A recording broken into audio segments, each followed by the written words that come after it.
you're watching that, like, they're going to pull it out, which I think makes it all the more dramatic that, it adds a layer of the conversation to try to figure out what is it about overtime in particular, which UConn has not won an overtime game since '04. They don't have a lot of opportunities for it because they're usually ahead by so much. But in those instances where it comes down to having to execute under pressure in a very specific way, they don't have any practice at that, and it ends up coming back to bite them. Right, because you can't, Sarah, you can't mimic that chaos at the end of a game just because you're practicing those plays during the week. It's a little bit different. And so to see them have to do it, I mean, when I was watching the game, they tied it at 40.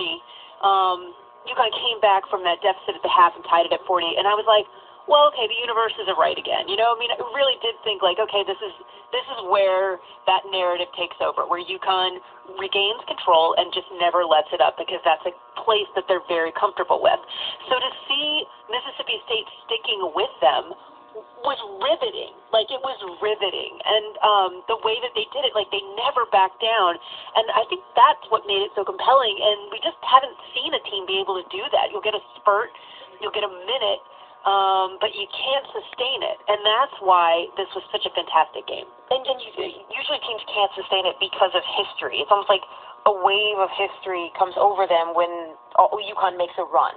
And that intimidation factor starts to really play on their minds. And I don't know if you guys read, Graham Hayes has an amazing gamer up on ESPNW.com, and this quote from Blair Schaefer, who is the daughter of Mississippi State's coach, I think says it all about all the conversations that we've had about